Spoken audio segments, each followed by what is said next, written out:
Queridíssimos amigos, minhas senhoras e meus senhores, há uma questão que preocupa-nos, embora ela seja natural: a morte. Woody Allen, diretor de cinema, ele dizia: eu não temo a morte, eu só não quero estar lá quando ela chegar. Não tem medo não. Existe um conto, um romance, escrito por um polonês, prêmio Nobel de Literatura, cujo título é Quo Vadis, e que conta um encontro entre o apóstolo Pedro e Jesus. Pedro, o apóstolo Pedro, preocupado com a morte provável dele, devido às perseguições em Roma,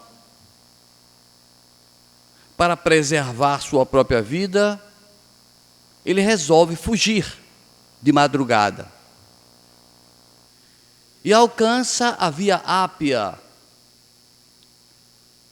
aquela estrada célebre, mundialmente conhecida, a rainha das vias, a Via Ápia, com centenas de quilômetros de extensão.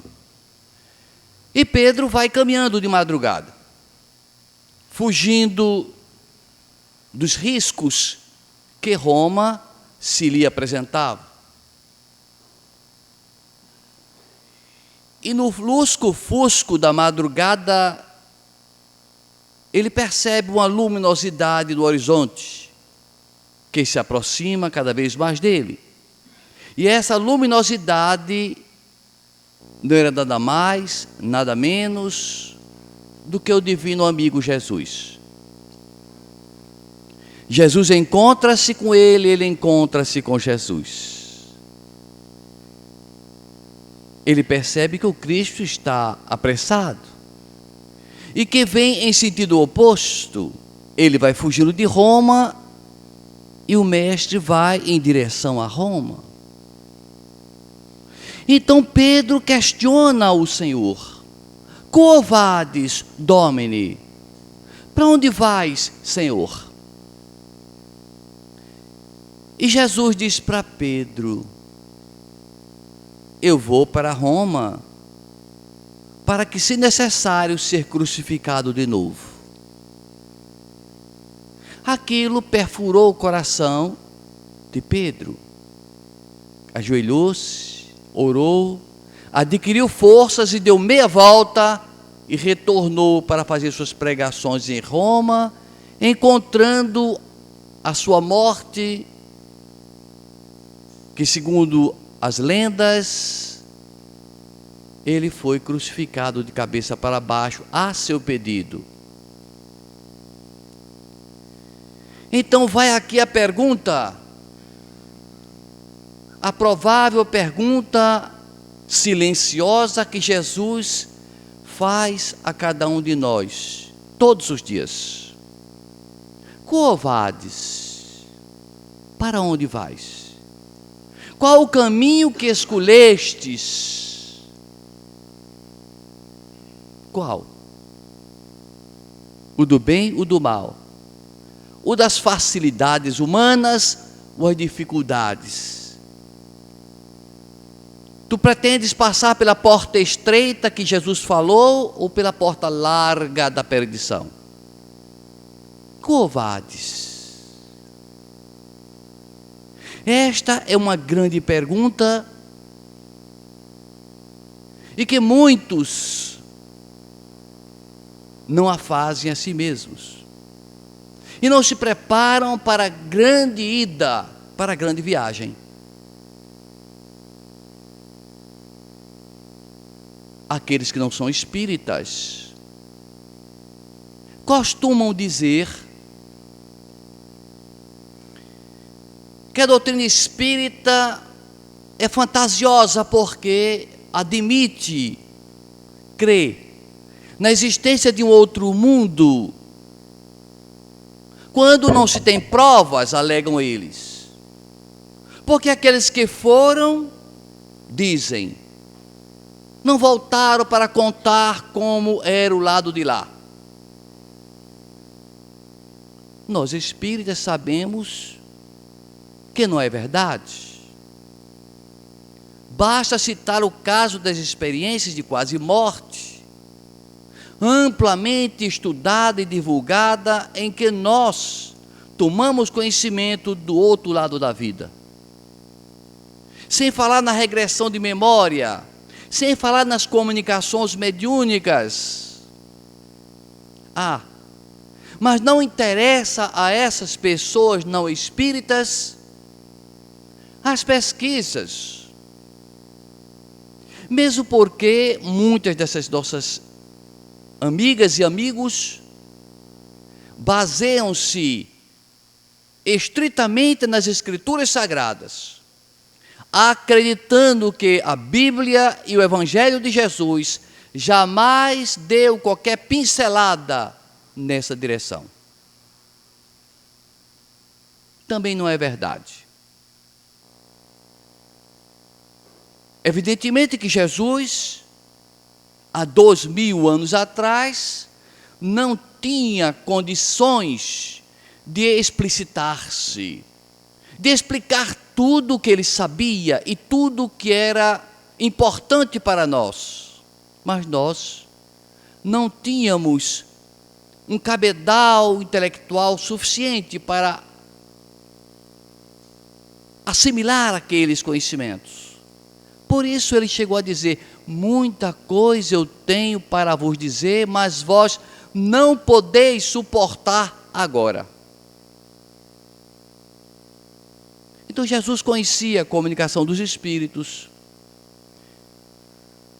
a reencarnação, os mundos habitados, os mundos espirituais. Ele tanto conhecia como deu sinais, indicadores de todos esses pontos fundamentais que a doutrina espírita relembra.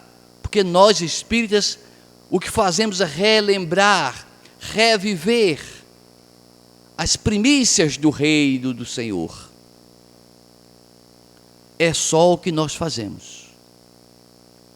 Consta que Jesus, ou atribui-se a Jesus, no Evangelho de João, no capítulo 14, ele dizendo: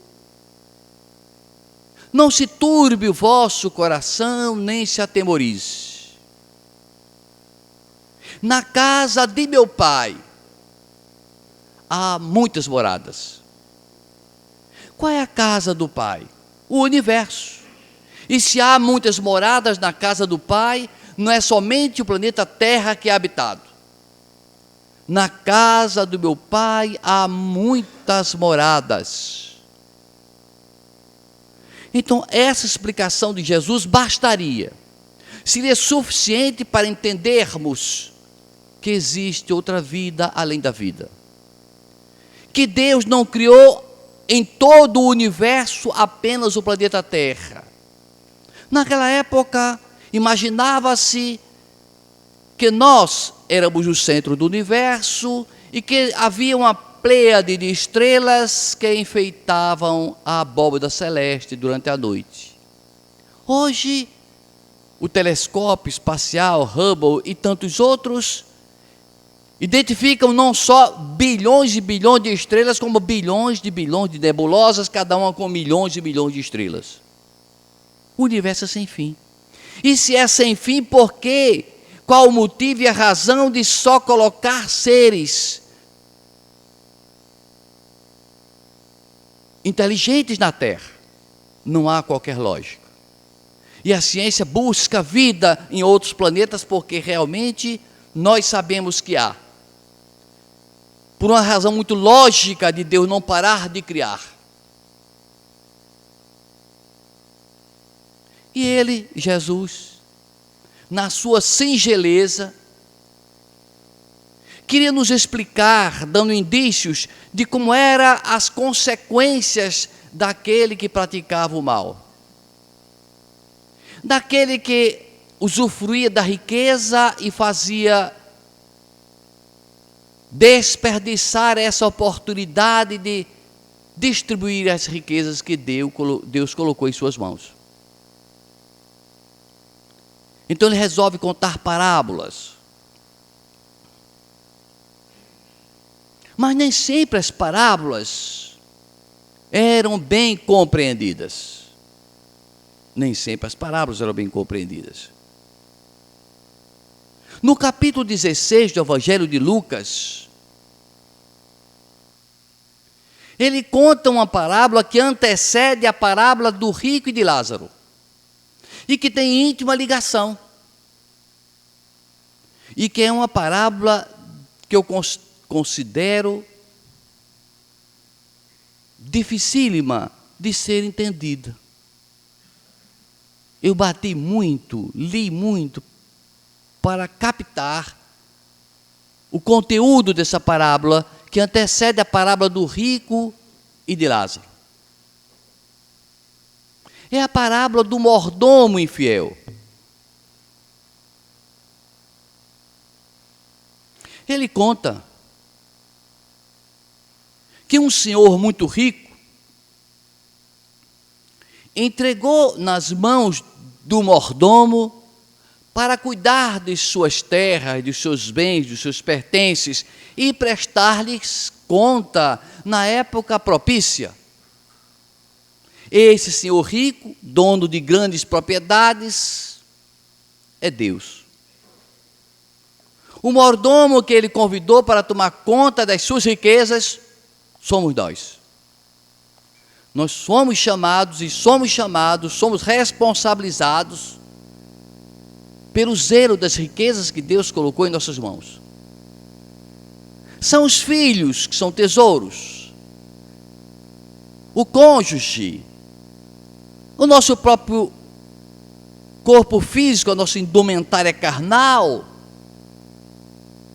o bem que fazemos com o verbo, com os braços, com as mãos, com os pés, com as nossas ações. São riquezas que Deus colocou a nosso dispor, como visão, audição, tato, tantos recursos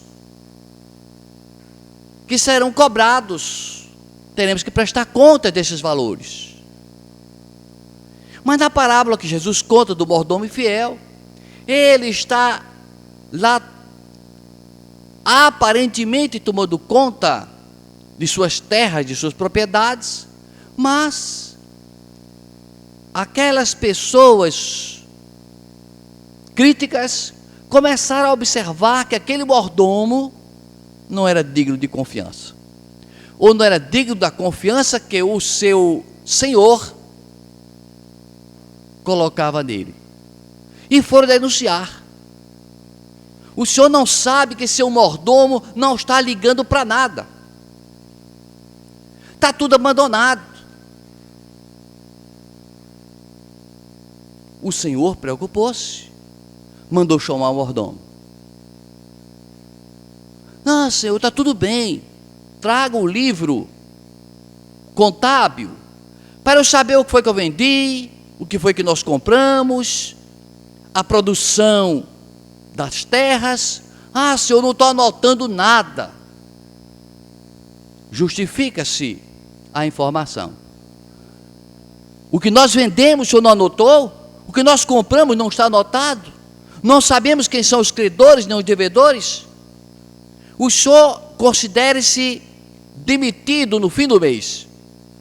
Eu farei suas contas e lhe pagarei todos os dias. O mordomo saiu preocupado, aflito, e pensava de si para consigo: eu vou perder a boquinha. Agora a culpa foi minha, totalmente minha. O que é que eu vou fazer quando receber a carta de demissão? Eu não sei pedir esmola, não tenho cara para pedir esmola, vou passar fome. Eu não tenho amigos, eu não fiz amigos, Então a situação está crítica. Eu tenho um mês, pouco menos de um mês, para reverter ou melhorar a minha situação. E o mordomo então pôs-se a trabalhar, abriu o livro de contabilidade, foi anotando tudo que foi se lembrando, do que plantou, do que colheu, do que vendeu, chamou os devedores e saiu perguntando um a um: você se lembra quantos tonéis de azeite eu lhe vendi? 100 tonéis. Isso é verdade, 100 tonéis. Mas eu não posso pagar 100 tonéis. Na época você não pediu documento nenhum, eu não cuidei e não tenho rendimento suficiente para pagar os 100 tonéis. Anote 50.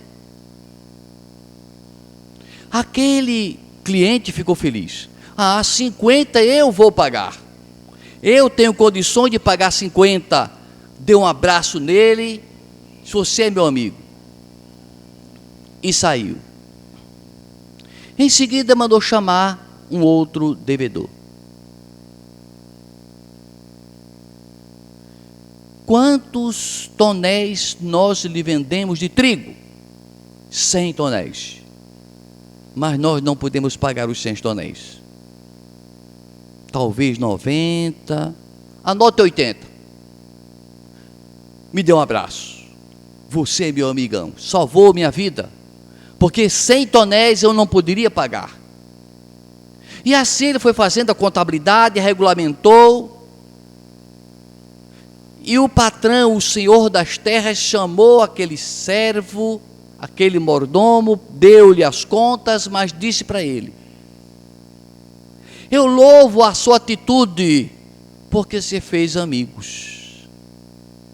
Porque quem faz amigos na terra, quando chegar no tabernáculo da eternidade, terá amigos para recebê-lo. Ou seja, não obstante aquele mordomos ter trabalhado sem escrúpulos, sem muita ética, mas soube fazer amigos. E se a gente tem amigos, é o essencial. Pelo menos temos amigos, é essencial. Não importando para aquele que recebe os nossos dons, que recebe os nossos bens, os nossos benefícios, os nossos favores, para ele não está interessando se esses favores foram adquiridos honestamente ou não. Importa a eles que eu estou fazendo aquela doação. E eu passo a ser amigo deles. Então aquele homem estava se preparando para a vida do além, quando ele fosse encontrar-se com aqueles com quem ele beneficiou. E aqueles beneficiados iriam evidentemente recebê-lo no outro mundo, e também neste. Então a gente passa a entender,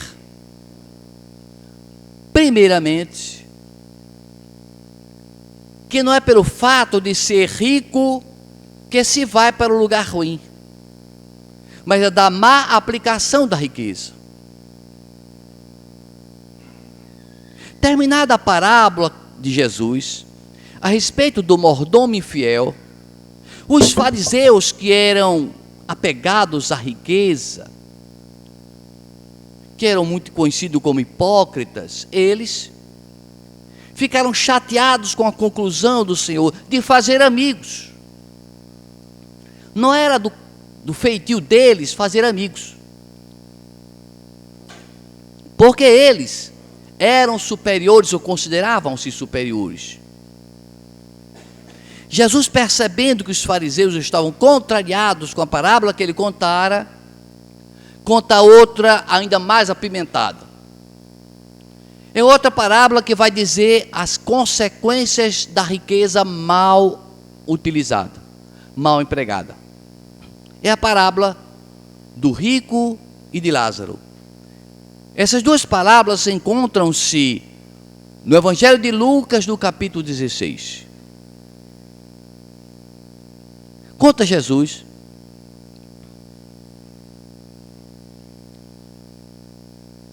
que Lázaro era um pedinte muito pobre, sem pai, sem mãe, sem ninguém por ele. Praticamente paralítico, com o corpo coberto em chagas, mendigava pelas ruas. Mas como ele não se locomovia com facilidade, pensaram os corações mais zelosos de levá-lo para a porta ou para o portão de uma grande propriedade, de uma grande casa de um homem rico. Já que ele não se locomovia bem, ele estando à porta de um homem rico, ali possivelmente ia sobrar alguma coisa todos os dias. E se ele tivesse parado na via pública entre casas pobres, ele não iria ter condições de conseguir alimento todos os dias.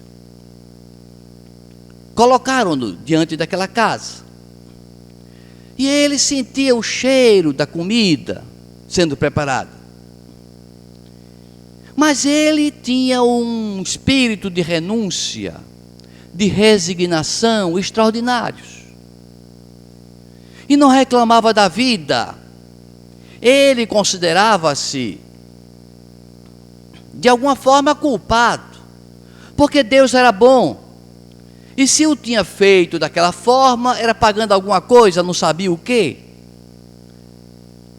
Enfim, ele exemplificava a resignação, a paciência, jamais blasfemando, jamais acusando,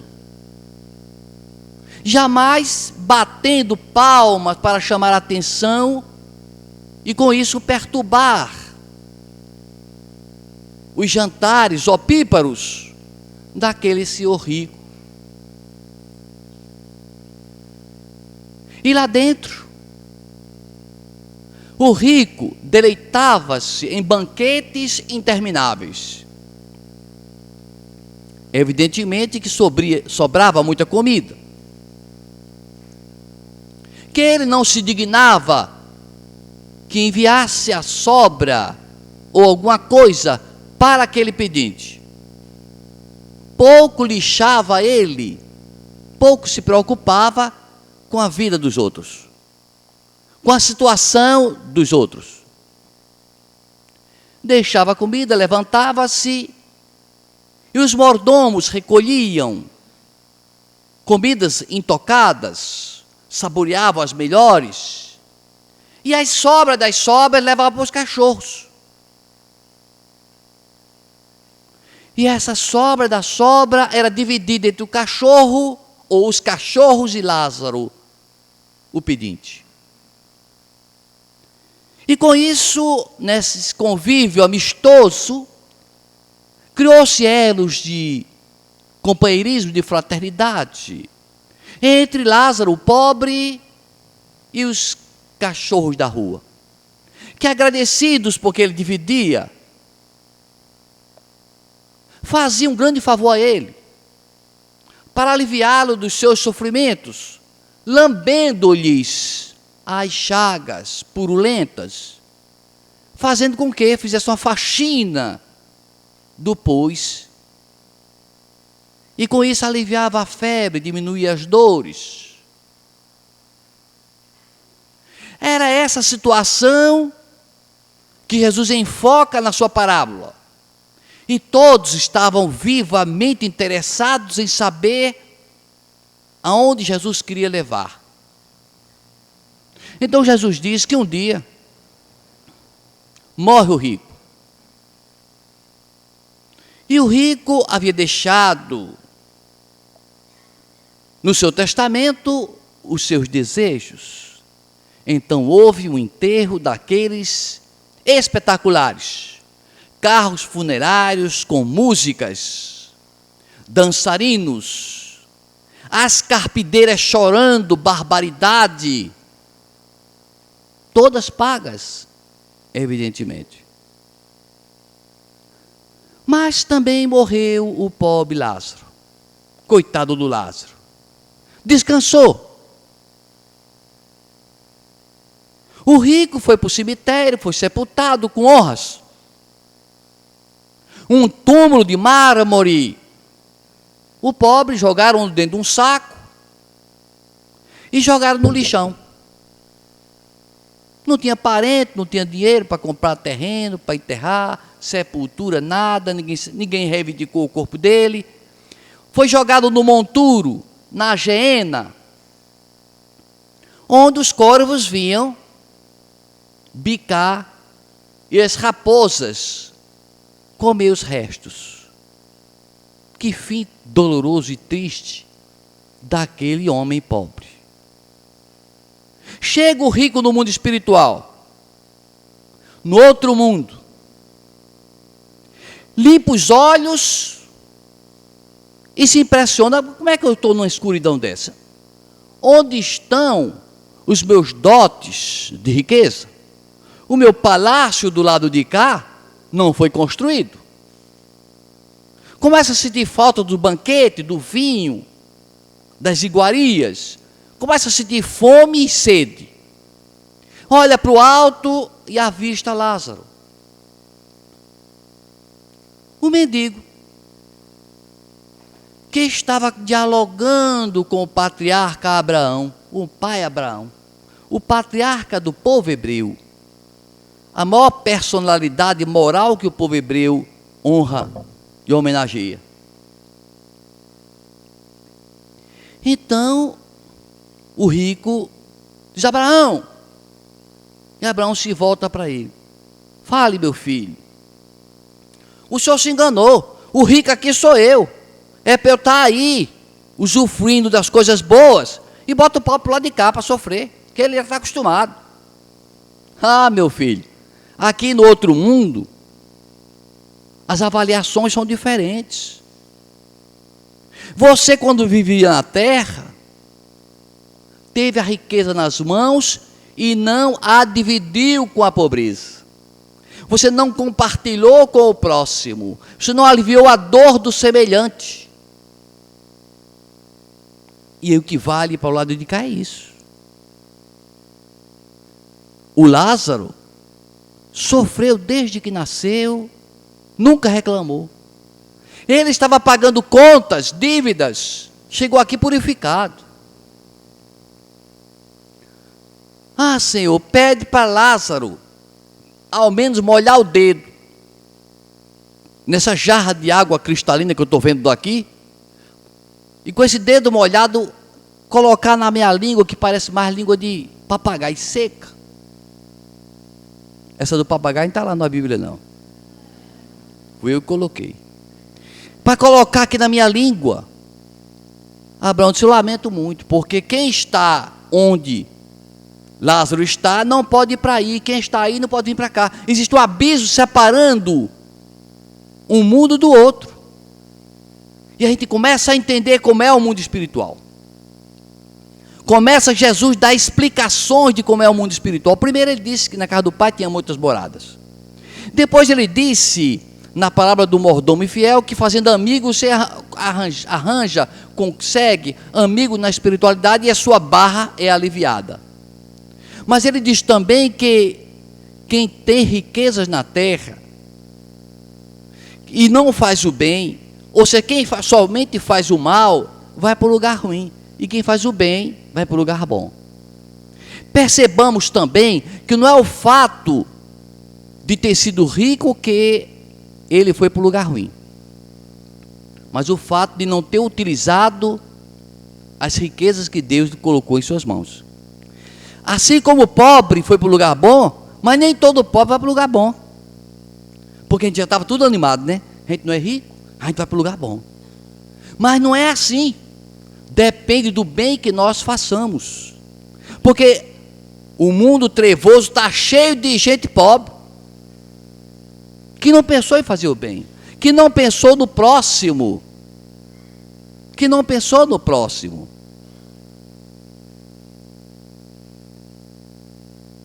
Feita essa colocação,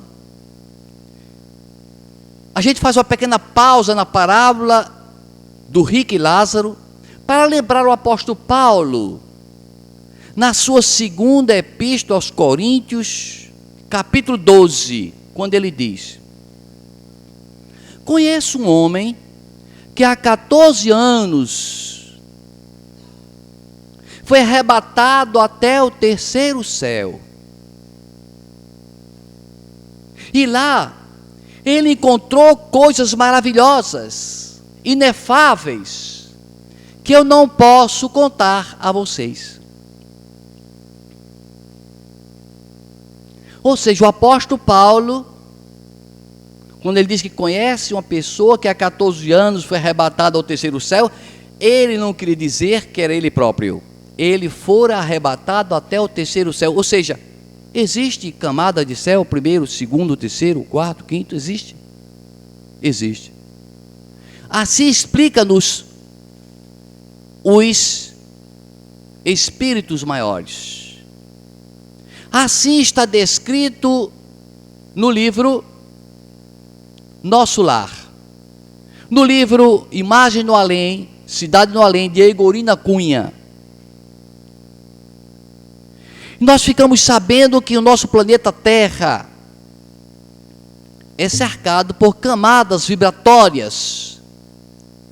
E em cada camada dessas existem centenas de milhares de cidades. Cidades espirituais.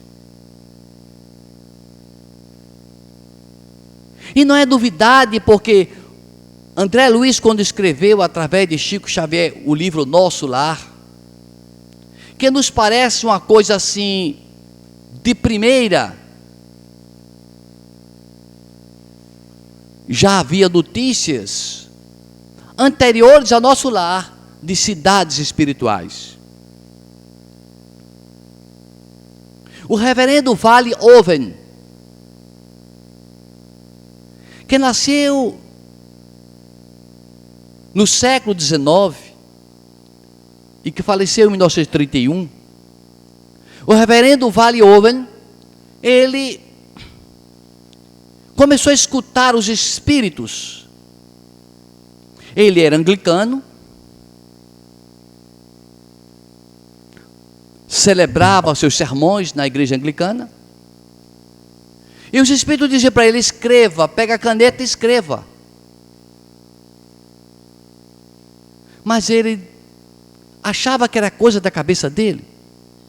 Até que em 1913 desencarna a sua querida mãe.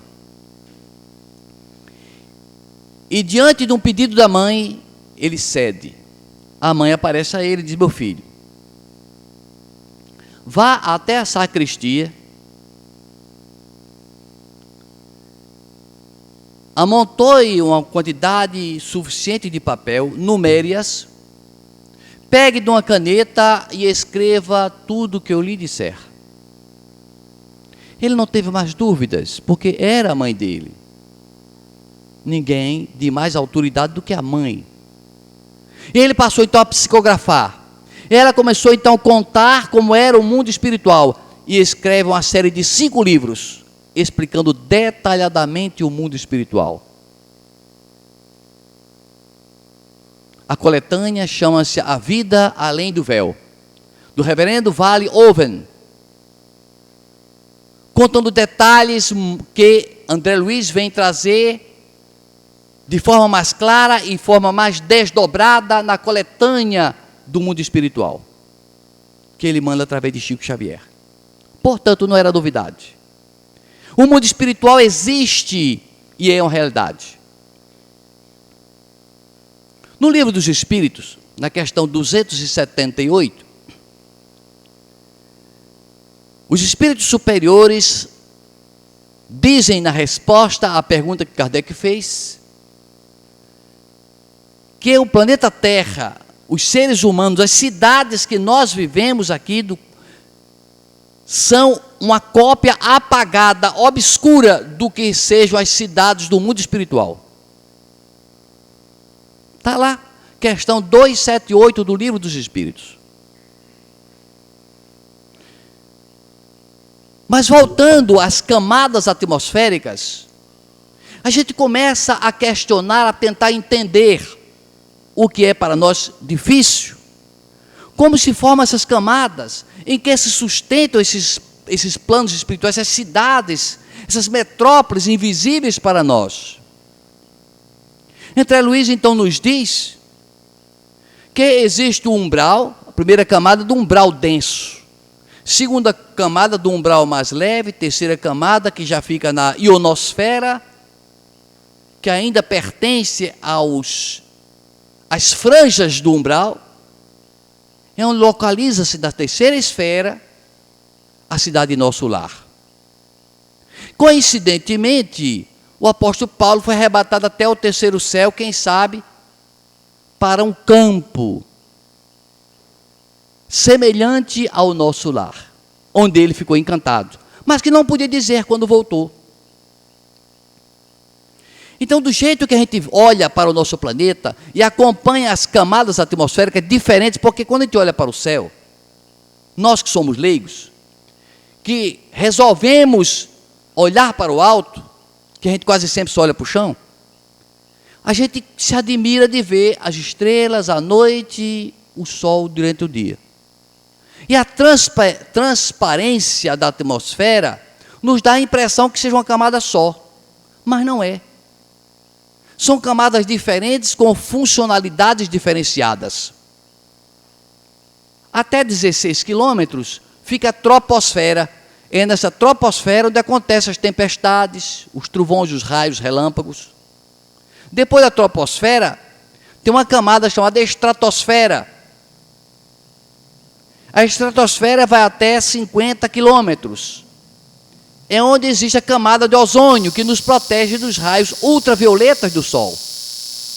Então, são camadas absolutamente diferentes, com funções diferentes. Depois da estratosfera, nós vamos ver a mesosfera.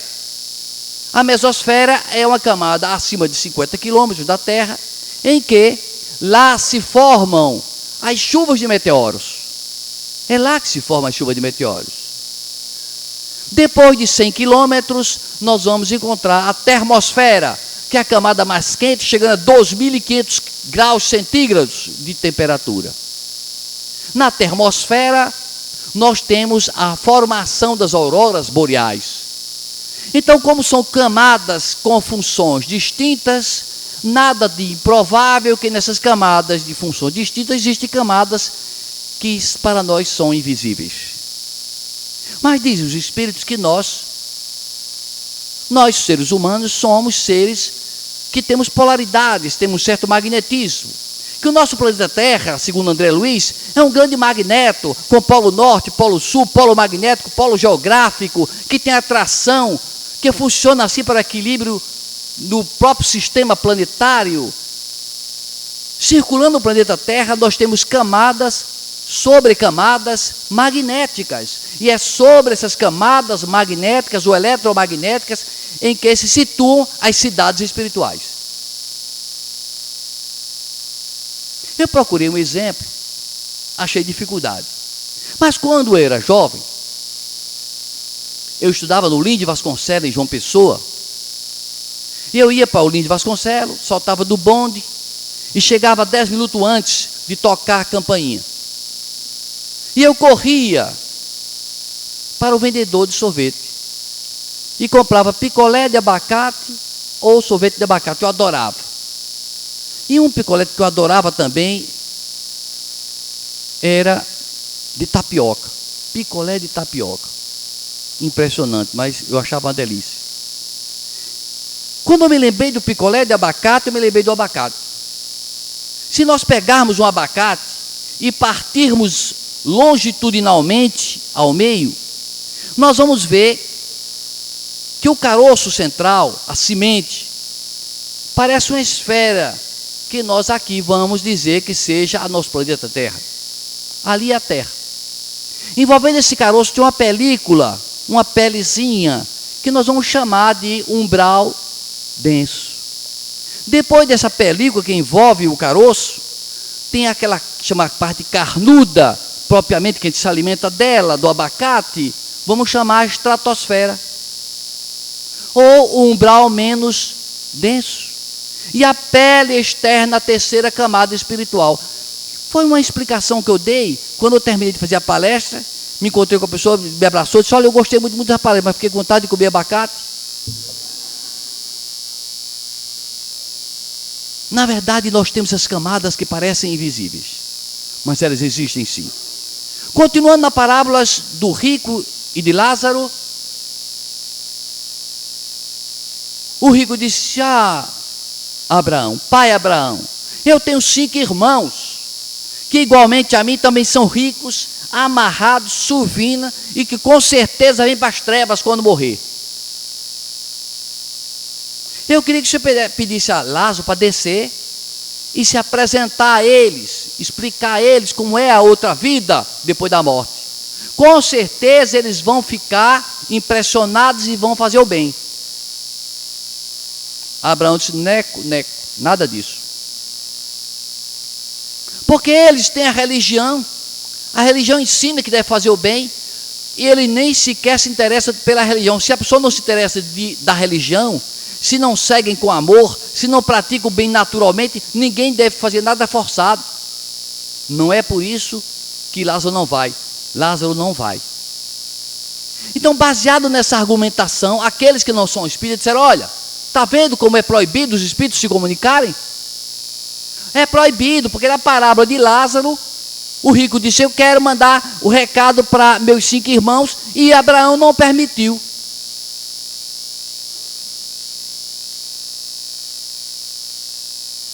Vamos explicar o porquê da coisa. O apóstolo Paulo, na sua primeira epístola, capítulo 12, ele diz o seguinte: a manifestação do Espírito é concedida a cada um visando um fim proveitoso. Ou seja, se o fim não for proveitoso, não há comunicação, não há manifestação. A manifestação do Espírito é concedida a cada um visando um fim proveitoso. Ou seja, os Espíritos vêm falar conosco por 2 razões básicas. Primeiro, pedir ajuda. Chega chorando aqui, nos outros centros, espíritos desorientados, que foram suicidas, criminosos, para pedir conselho. Outra forma, que não vem para pedir conselho, vem para aconselhar. Uns vêm para pedir conselho, outros vêm para aconselhar. São nossos guias que vêm para aconselhar. Então, o caso do rico, a manifestação do espírito de Lázaro a seus irmãos, não era um fim justificável. Porque ele não estava pedindo, não estava querendo: não, eu não pedi favor, eu não pedi para ser auxiliado, eu não me interesso por religião, eu não quero fazer o bem, eu quero usufruir da riqueza. E Deus nos permite a liberdade, o livre-arbítrio pleno.